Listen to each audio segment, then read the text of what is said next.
Gentlemen, welcome. Thanks for having us. Thank you so much. My absolute pleasure. Yeah. We've got some incredible guests. I'll give a bit of context in a second on that as well, but just first and foremost, the title, The Infrastructure of Influence. How CreatorIQ powers brand growth in the community era. We'll be talking about brand growth in the community era, shifting from campaign thinking to long-term thinking, and powering that with strategic infrastructure today. If you guys could just please do a quick intro, your names, your roles, the company, and I'll give a bit more color to that as well. You want to go first? Yeah, sure. Chris Harrington, I'm the CEO at CreatorIQ. Been with the company a year ago, last Saturday, actually. So it's a pleasure to be here. Love being in the industry, and thank you for inviting us. My pleasure. And then Tim Sovay, Chief Partnerships Officer at CreatorIQ. Been here a little bit longer than Chris, 8.5 years. Yeah. So been on the ride since very, very early days, employee 8 or so. And it's been absolutely wild. Yeah, it's been great. Chris. Yes, sir. I've got a few things to give color to here actually, so I've got my iPad here. You have a multi-decade track record of rapidly scaling SaaS companies to unicorn status and beyond. You've joined the leading platform in the creator economy, and as the creator economy approaches $500 billion in value. You've now been in the company for a year, as you pointed out. Please tell us a bit more about yourself, the context that provides, and the vision that you have for CreatorIQ and our industry. Wonderful. A great question. Yeah, so been here for a year. A little bit of a background. So I've been in the digital marketing transformation space for decades. Started with visual merchandising of the company, where we were the first that could actually rotate an item on the internet in photorealism, all the way through to web analytics. When I joined that market, we were in a very crowded space. We'll actually talk about that a little bit later today, where I took that business from $3.5 million to $509 million over a 7-year run. Wow. We were then acquired by Adobe for just under $2 billion. I stayed with Adobe for my earn-out and resigned at 12:01 a.m. the day I vested. What's interesting about this space, I think one of the things that's unique about this is that you think about where we sit at CreatorIQ. I've got a front row seat to the infrastructure layer of the brands, but I got a backstage pass to kind of the creator chaos. My wife's a creator. She's been a creator our entire 15 years together, back when it wasn't even cool to be a creator. My oldest daughter has built a thriving clothing brand all through creators, Wow. No storefront, $34 million in annual sales. Her first year on TikTok Shop, she did $8 million in sales. So I come with that mindset as well. That's so cool. And I got to bring that into CreatorIQ. So it's and so I would argue that I've joined the company in a time of transformation, not just for CreatorIQ but for the industry. Mm-hmm. We sit in a space today where creators, they're no longer an afterthought, right? Mm. They're actually like, I would argue that they're the community architects that are there today. And so, when you dive into the vision, and you started to talk about it in the title, I think there's so much effort going into this at $500 billion in spend.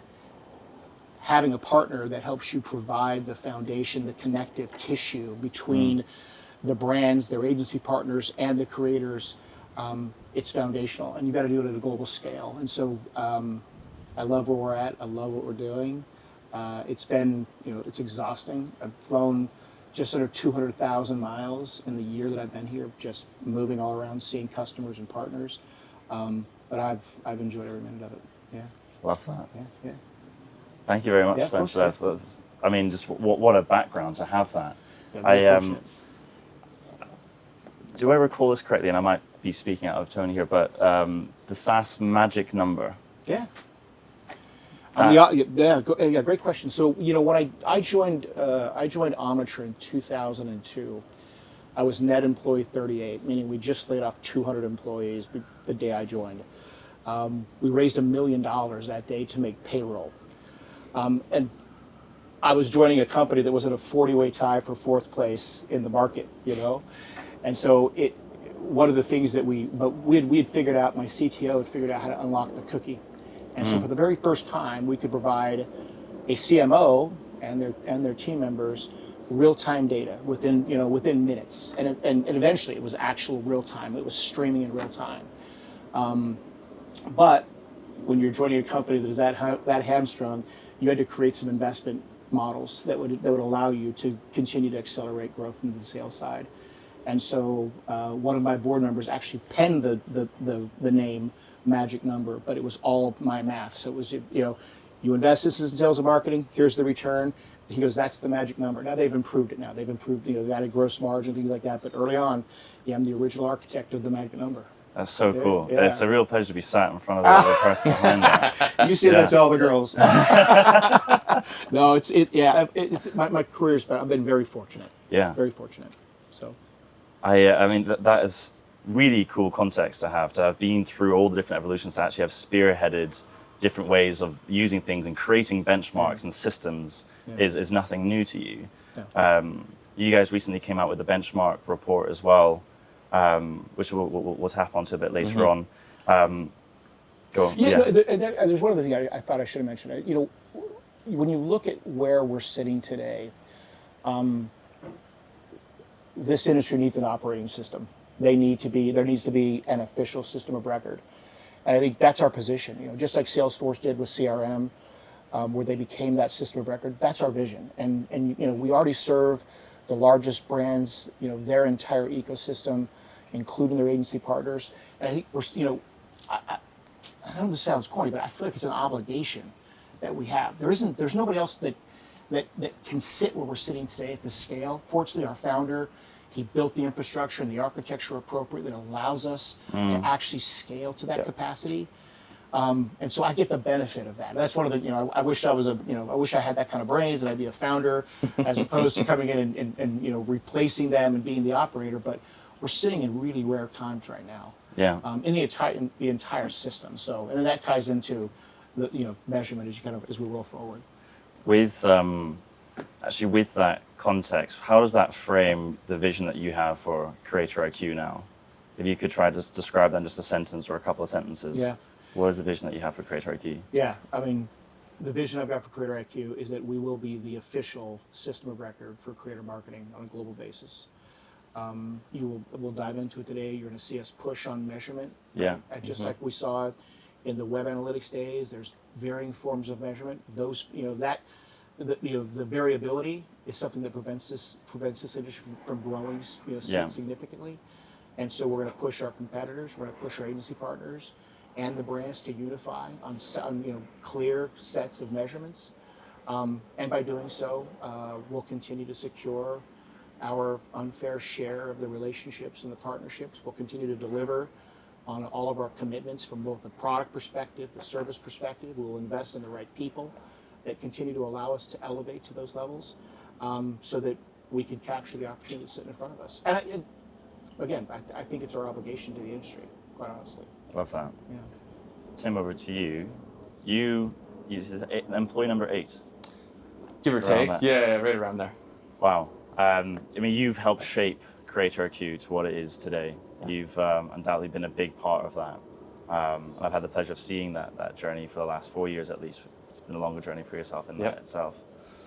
From your vantage point, what gets you really excited about Chris joining now and the vision that he has for it and everything that you have, and what's the 1 + 1 = 3 in you guys coming together here? Yeah, absolutely. I mean, taking a step just even outside of CreatorIQ. So I've been in the space since 2011, helped start a very early days agency called The Audience. And really prior to that, it was really the wild, wild west. I was on the brand side working at film studios. And, the crazy things I was telling Chris last night, like we launched the first HD video on the internet for, I think, Pirates of the Caribbean on the MySpace homepage. Wow. Or the first entertainment campaign on Facebook, a brand campaign on Facebook when it was still like a .edu only website. So there's been a long history of kind of experimenting and being in these growing industries, but it wasn't until 2011 where I felt like oh, this is it. Like that, I see the path of where creator is going. The term creator marketing, creator economy did not exist back then, but we called it branded content, or there's lots of terms. And what I'll say is there were amazing companies in that first generation. The MCNs like Full Screen and Maker Studios built great businesses, but like most categories, they're services oriented. And I had just come out of social media marketing and saw these big tech players move in and realized that there wasn't a sales force for influencer marketing. And I actually set out to potentially start that myself. Got introduced to Igor, our founder. He had a little bit of a head start, really small 8-person team, pretty much just him and some product and engineering folks. So came on board as first exec hire to really try and go build out the business side of the business. I mean, the first year I was there, I was a part-time CFO, part-time customer success, part-time CMO. Because when we first met, you were the COO. Yeah, and so it's evolved over time, and as we get bigger as a company, you kind of get specialized into certain roles. But really, what Igor's vision was, what Chris touched on, and where we aligned, was this idea of Salesforce for creator marketing. We talked about that 8.5 years ago. That's not just me looking at hindsight and having that vision, and we stuck to it. But what Chris really brings is we're at the evolution of a company. We're at an evolution of a category. Again, we're gonna get into that later. That we truly need to grow up as a true enterprise SaaS organization. Chris brings that pedigree, brings 20 years of SaaS, as you said, Unicorn Plus, and has really brought not only that, but also energy to the company and team and hopefully industry as a whole. That energy is important. Yeah. You forgot the other stuff I told you to say, but that's fine. That's okay. No, it's been so fun. I mean, and the energy it's contagious. You'll see it, and people feed off of it. I think it's true for all of us, though. I mean, I'm sure you guys feel this. I always joke. I've been in this space for 15 years, and I feel like for the first 10, I was future selling the category and kind of going like, wait, are we there yet? Like, when do I have to stop future selling potential and have the kind of broader advertising marketing world realize what all of us were trying to sell? And that has certainly shifted. I mean, this week at Cannes, it is AI, creators, and measurement. Right. I think Cannes is a wonderful spot for marking where the industry is going. It really sets a tone of what the focus is. And that's actually something that gave me a lot of conviction 2 years ago. Because 2 years ago, creator economy started becoming a thing at Cannes. And then last year it was the thing. And now it's like, if you're not here already, where are you? Like, what are you doing? You familiar with the term crossing the chasm? Yes. I had a stab at mapping out the growth of the influencer marketing space and plotting that against that. And that innovator period would have been pre-2017. The early adopters, 2017 to about 2022. Which, funny enough, 2022 was 2 years ago when we came here, so people started talking about just having crossed that chasm. With those numbers, I'd be suggesting we're about 2 years into early mainstream. And that's now moving into sort of the pragmatic people. Everyone's getting involved. That's where you need to have these systems and these layers. And according to my numbers, we would be moving into the late stage mainstream about 2027. So it's really a big push the next couple of years. And it's funny you say that. That does echo true to forward selling to now this is the norm, and building the operating system so that people can plug these in and operate at scale in the right ways. There's a quote that I want to pull up, Chris, of when you first joined that you said, and I wonder if this is still exactly sort of how you feel about this.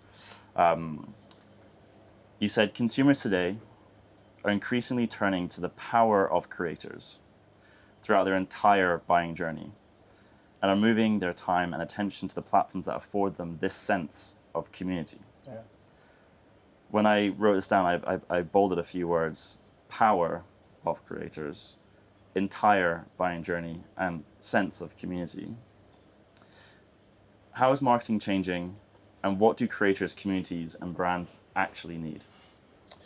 No, I appreciate that. You know, it's marketing's traditionally been about controlling the message. Everything's on brand. It's scripted down to the, down to the gnat's ass, if you will. I mean, Yeah. And now it's moving towards facilitating that community, that conversation. And I think that's the very big difference about creator marketing. You think of an ad, a traditional ad, it lives for as long as you see it, 30 seconds on TV, you may see it on repeat. What is being created now is a conversation that continues well past any dialogue. And going back through the entire buying journey, right? Buyers in any world, there's awareness, there's consideration, there's differentiation. That all applies here. And creators themselves also serve each of those areas, right? There are some creators, they'll never be demand, or, actual, and at bottom of the funnel. Performance driven. Performance, never, right? But they'll drive an incredible amount of awareness. They'll go long form video to give you real differentiation, right? So that's my point, is they serve the entire funnel, and the advantage of creator marketing is it's almost a flywheel. As it works, and these ads, these campaigns that they're on, they start drafting and everyone's sharing them and resharing them and clipping them up. Nowhere else in the world can you do that. Yeah. So it's like an organic fabric that's really powerful. Flywheels, I love that you used that word. Do you mind if I insert a little spiel here? Yeah, please. I spoke of the crossing the chasm. That's something that I mentioned to the team a lot. Something else that I mentioned to the team a lot is a view on different eras of marketing. I'd say there are 3 eras that we've experienced, and we're just in that transition into this new era, the third one. First one being mass media. Think back to 1920s all the way to 1990s. Think of a speakerphone reaching as many people as you possibly can. Radio, the rise of TV, billboard, all of this. The goal there was just reach as many people. Yeah, one to many, yeah. Exactly, yes. The second era then was now one-to-one at scale. Is you've got the internet, it's come out. This is the era of personalization, a very specific creative targeting a very specific person. And this was then the rise of, so within the mass media, North Star, or the currency of that was reach. You go into personalization era, the currency there is effectiveness. With effectiveness, it's quite interesting because you're now looking at does it actually resonate with them? Is there an impact on all those different things? But there's something unique about going into this third era that we're in, where yes, that's great, and being different is great, but it isn't enough. And what I mean by that is in this third era, I say we've moved into the community era. And the community era, you need to be effective, and you need to spark that ripple effect. Yeah. You need to facilitate that, as the word that you used, community, so that they start speaking to other people, and that because people are now becoming apathetic towards ads, but they're seeing thousands of effective ads all the time, so they're leaning to who they trust, which first and foremost are creators, influencers, but then also their friends, and so you want to really spark advocates that are championing your brand. I was going to jump on that or add to that. It's really funny because what we are now hearing is, yes, we want to work with creators, but also we want programmatic, right? And those two things are inherently at odds with each other. You know, ultimately, we can help with automation, and AI will do wonders to kind of clean up the messiness. But ultimately, you're working with creators because of the value that they bring above programmatic. They're not just an ad unit. It's their creative, it's their audience, it's their resonance, as you talk about. And that's truly at odds at times around scalability. Why? Because inherently you're working with humans, and humans are inherently messy to work with. And so it is finding that balance between the two of, and this is what we talk about all the time now, is I think we are entering that era, at least for the more mature brands and agencies that we see out there. I think you'll even this week hear a lot about scale. Okay, great. How do we put more dollars to work in creators? And that's also bleeding over to now media, as media agencies and creators are mandate on media plans. how do we get those dollars to work? How do we put more dollars to work in this category? How do they work harder for us? We'll talk about measurement and some of the challenges there. But ultimately, hopefully, that's what we collectively at this table are helping solve for. And I want to jump to measurement in a second, but just you mentioned like awareness, getting people into market, then they're considering, and then there's that whole sort of process of persuading them to actually take action. Whilst they are often at odds as performance and brand building, really they can work together. And when they work together, it's much better, right? Like if you would see awareness as and consideration as getting people into market, and then so the performance as then making the most of that and getting them to then take action, but then actually getting the brand to then again get them to advocate, to get more people in market, to then build that longevity. They need to be working together. The more they can work together, the better, which I think leads quite nicely. Yeah, and I would just add to that, the most mature brands in the category are doing just that. It all speaks to each other. They're not siloed. You don't have a commerce or performance team sitting over here and a brand team sitting over here. And they also intuitively understand the types of creators that offer the most impact. And like Chris was saying, that you can scale commerce or affiliate creators. They look very different than your larger kind of brand or reach or awareness driving creators. But how do you blend that together and make sure there's a through line across all of those different channels and delivery mechanisms? You've touched on it in different lights, but I just want to draw attention to actually something you just sparked a thought of there, is that, and it comes from a place of where we see that we offer the best value is when we are helping different teams come together, helping the creative team speak the language that the performance team speak, helping the performance team speak the language that the creative team speak, or just having one language that makes sense for both. Same for the talent team, choosing creators, same for the strategy teams, trying to move things. It's really important they all speak the same language. And part of that's something you spoke about with standardization. I want to dive into measurement, and I just want to make sure I cover all the points that we go into. So, setting the measurement standard. CreatorIQ has always stood out in how it approaches measurement, from the Tribe acquisition, spearheading EMV, which is a topic that I'd love to actually touch on, just like that.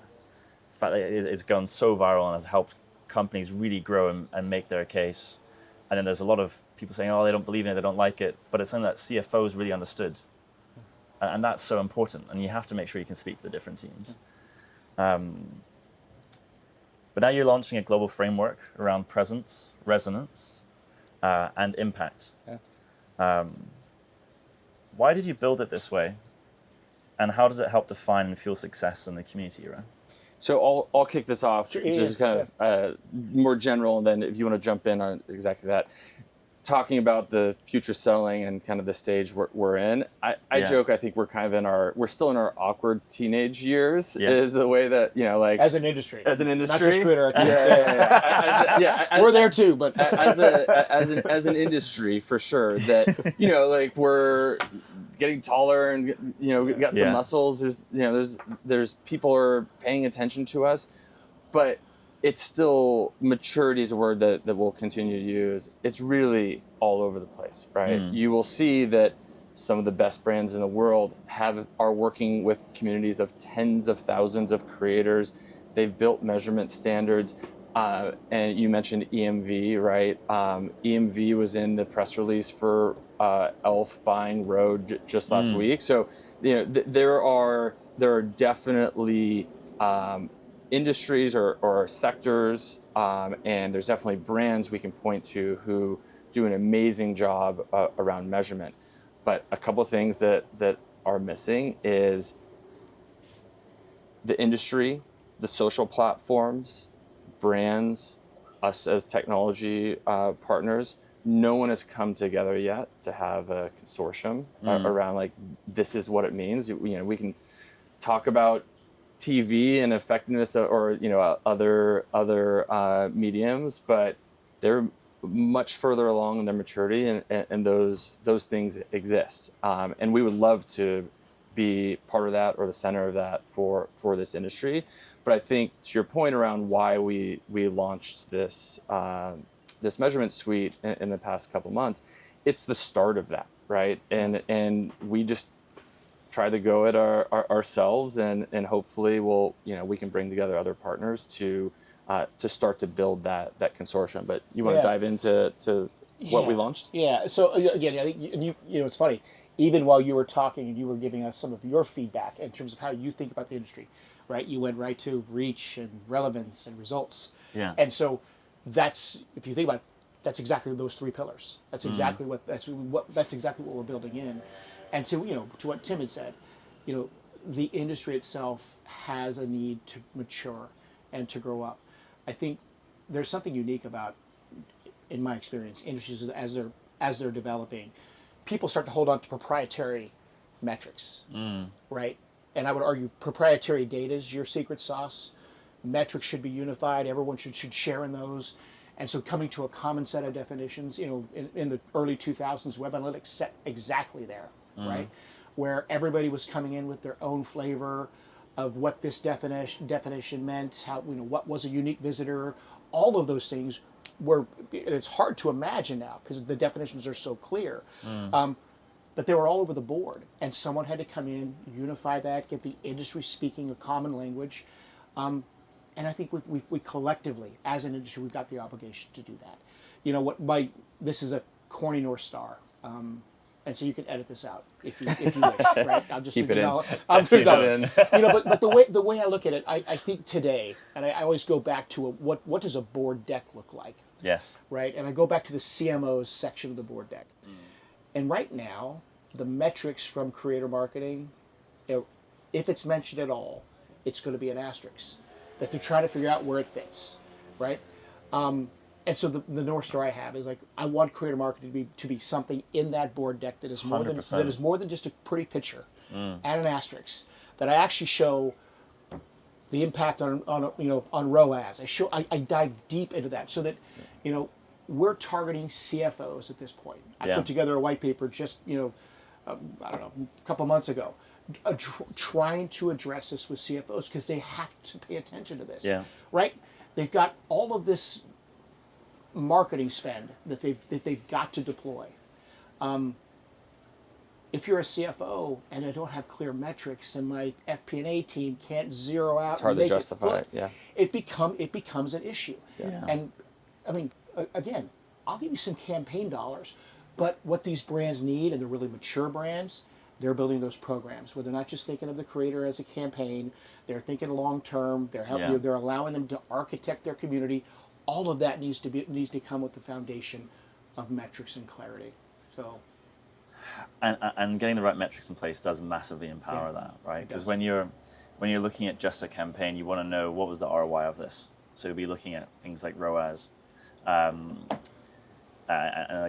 ROAS would be a big component to that. But when you're looking at a program, you're going to be constantly forward-looking, right? And so if you're building up brand, that's going to yield results later down. Yeah. So like presence, resonance, and I'm going to miss the third one. What was the third one you had? impact. Impact. Yeah, which is just results. Yes. Right? Yeah. Yeah. Those are all really, really important, constantly and ongoing. I mean, you guys are now building the infrastructure for long-term growth. Yeah.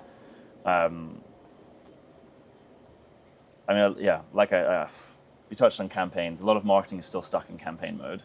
Yes. Sorry for interrupting. I think that's the problem, right? Is that marketing traditionally, they think so short term. Yeah. Right? With the exception of brand. Marketing on brand that is long term, it's protected, but everything else is back to school campaign, right? Holiday campaign. Yeah. Yeah. And so I think that's Would you like a Robbie metric, return on brand investment? Right. Yeah. Right. Yeah. I think that's where we need to start zeroing in, is how do we get them to think long term in creative marketing? This isn't a campaign. Because one, that's what the creators want. Right? To be fair, you want creators to want to stay with you. You don't want them one and out. You want them to continue to build it. Because what creators, and I watch my wife do this now. She'll do a campaign for someone, she'll collect her winnings, and because she likes them, they'll continue to be in her stories free of charge. Because her followers, her community, are now asking her about that. And so I think that's so powerful. That's a program. It's also the layering that you're talking about. As we were saying earlier, there are layers of, affiliate and performance inherently always on, community always on. Not saying that you shouldn't have these big tentpole campaigns, but it's not an either or, right? Yeah. It is the layers to understand, where to invest, how to split your investment, where to level up for campaigns. But that has been the norm forever. And candidly, the community piece is really hard. It's much harder than putting dollars to work for. It adds for another campaigns. layer of complexity, right? When I went through those 3 eras, reach, easy. Well, I say it's easy. There's still challenges even trying to get reach sometimes. The next one now, effectiveness. You're trying to understand the impact on a specific person. So you have to get another dimension of insight and data to that. But when you're now getting community, it's that ripple effect and that sort of element of virality. Then beyond that ongoing virality, that's that flywheel. That's a whole nother dimension. It is a lot more complicated. You guys have built systems and continue to evolve the systems that you have to fuel that long-term global programs, creative partnerships, all of that builds community and brand strength. Results now, impact in the future. You touched on the bottleneck. You mentioned CFOs. You need to make sure that we have solutions that make sense for them. What would you say is like the bottleneck holding marketers back from adopting these long-term plays, and how are you helping them evolve? Yeah, so I think we touched on it a bit. I think the bottleneck right now it's mindset. It's the way they think about it. It's they're running on a treadmill, right, as opposed to running a really long race. And so I think that's part of it. Again, that just the short campaign cycles, the short reporting cycles, the immediate return and report. All of that is something that you have to continue to do that to generate return and make sure that you understand how things are going. But having a longer mindset is the biggest issue. Legacy systems and structures that exist today. What would you strip out? I don't know that it's necessarily stripping it out. It's how do you weave creator marketing into the fabric that they're already consuming. Because I think if you're some of it is going to be new metrics. Some of it needs to be augmented metrics that go directly into existing marketing funnels, FP&A models. All of that needs to kind of be plugged in. I don't know if you strip anything out necessarily. I actually really agree with that. Like, that we do brand lift. Yeah. Brand lift has existed for decades. And ThisThat's actually been around coming on 8 years. But the brand lift offering and the way in which the world know us has only really existed about for 4 years. And for the first 4 years, naively, I was going in trying to always invent something new. And as soon as we just did something that people already know, but did it 10 times better, rocket ship. Like brand lifters, I heard the leader of influence marketing from Coca-Cola at a talk in New York last year. And he said that his favorite metric, or the metric that he loves the most and hates the most, is brand lift. And I thought that was funny. I asked him afterwards why that is, and he said it's the metric that is most meaningful to him, but he has to wait 6 months to get it, and he has to pay a fortune to get it. And then even then, when he gets the data, he's not necessarily sure whether he can trust it as well. And so that how is it ultimately actionable? Exactly. Point, right? Yeah. And that was we've built the technology that allows you to get brand lift in hours. So it's people using brand measurement to optimize performance campaigns, which I love because it just debunks this whole concept that they're two different worlds. By the way, the term brandformance, give a shout out to the OG of Cannes Lions, Michael Casson, who used to run MediaLink, now runs 3C Ventures. He coined brandformance years ago now here at Cannes, and it is that idea of it's great just to smash two words together and say we can make it happen, but it is that concept that you're talking about of trying to bring the two together.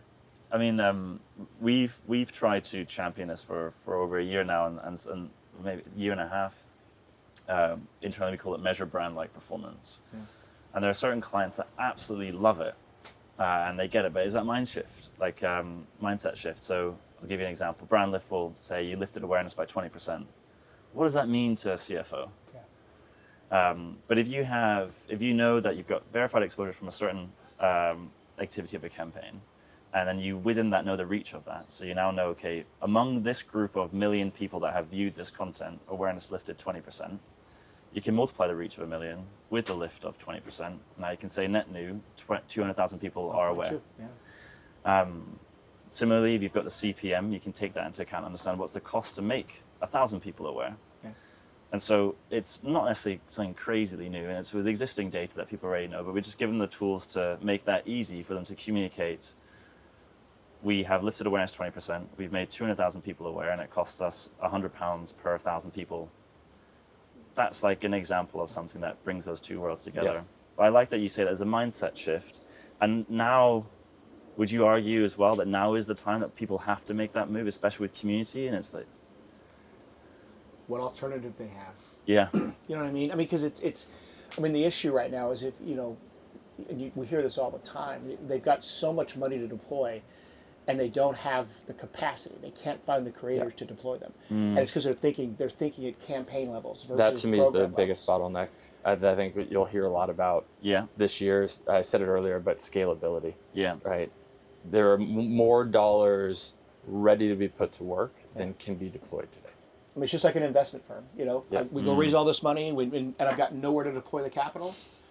I mean, that's the reality they sit in. So they have to zero in here on something that's going to drive return.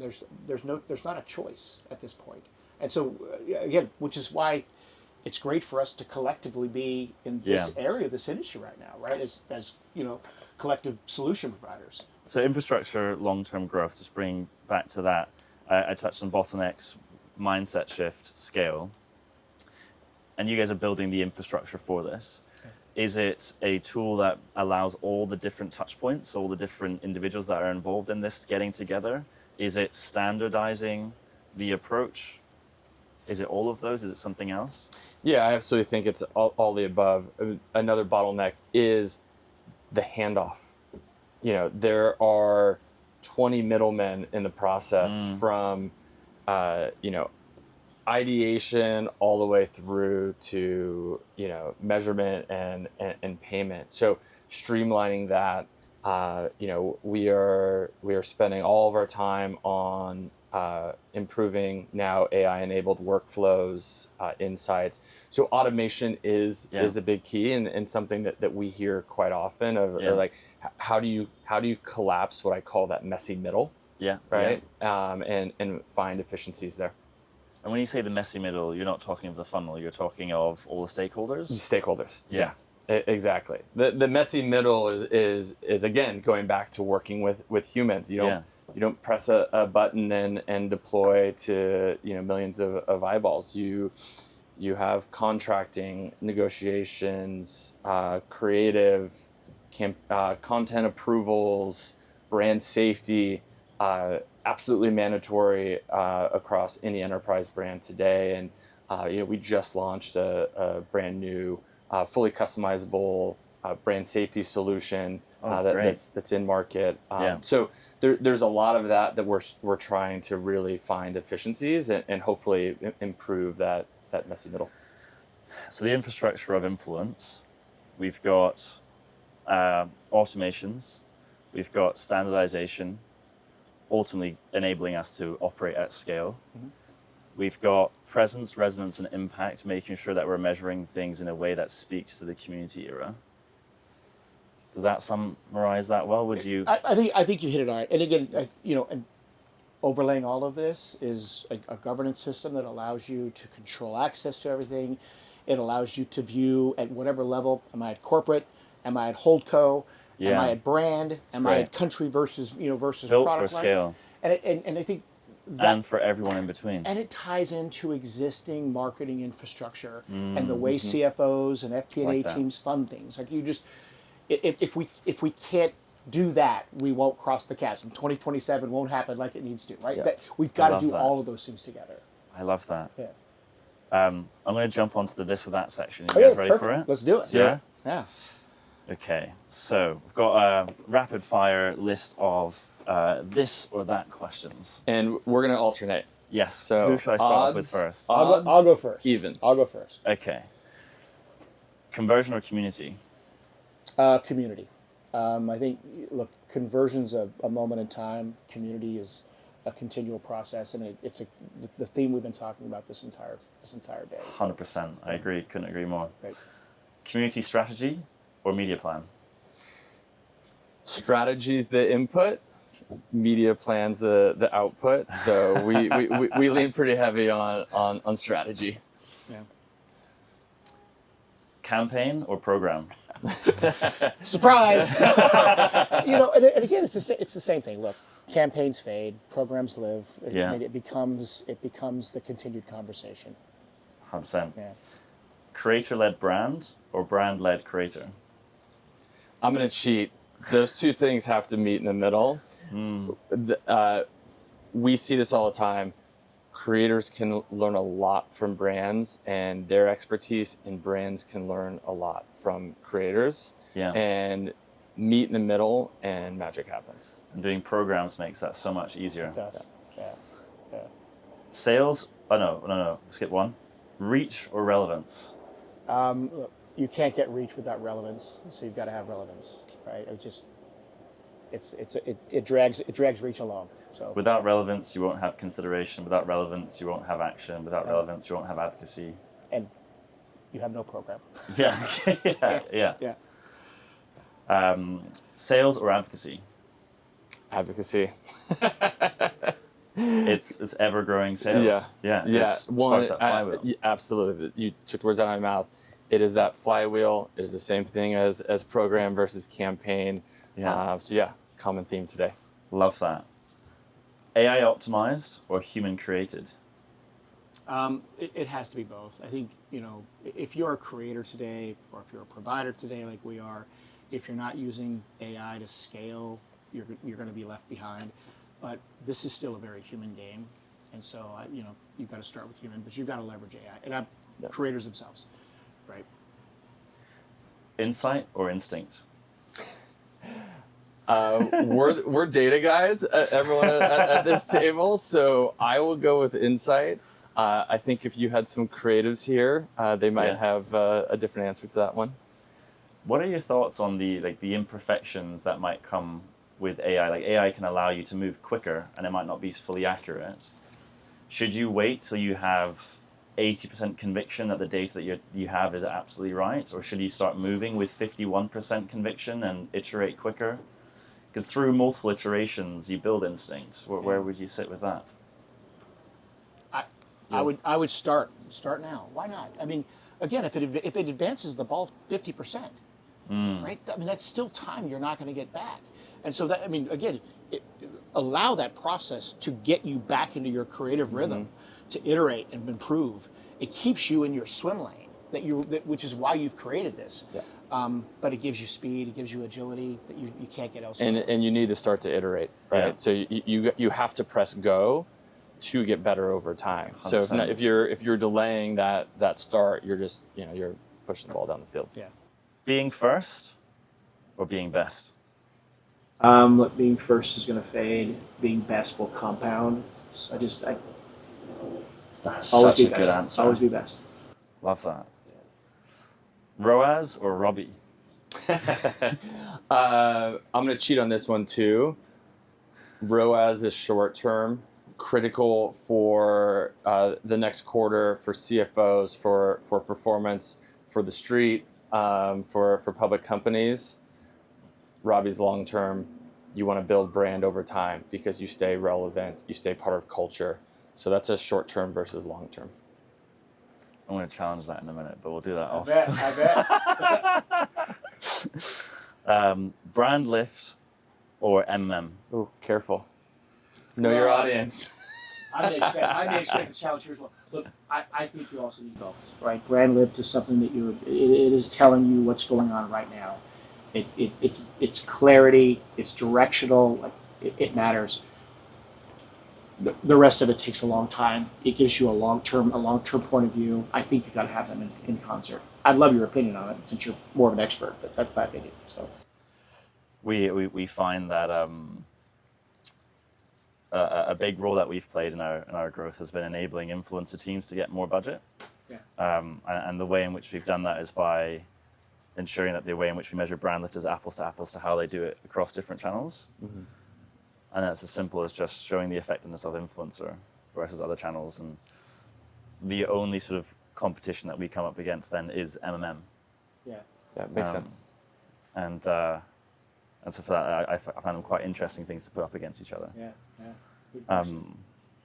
This one actually I've got for you now as even, but it's based on something that I heard you say in a podcast. So Okay. All right, we can split it. Go ahead. There's a special for CreatorIQ. Build or buy? I actually like this answer. I think you got to do both. He started to talk about the messy middle, right? There's a lot of players, a lot of handoffs. There's a lot going on there. There's an opportunity for someone to start to clean that up, bring it all into one connective, tissue that serves the enterprise and by extension serves the creator community. So I think we're going to continue to do both. Yeah, we've done both, and we'll continue to do both. Yeah. Love that. Gentlemen, thank you so much. Yeah. This has Thank been you an for amazing having us. podcast. Absolute pleasure. Great setting. Appreciate it.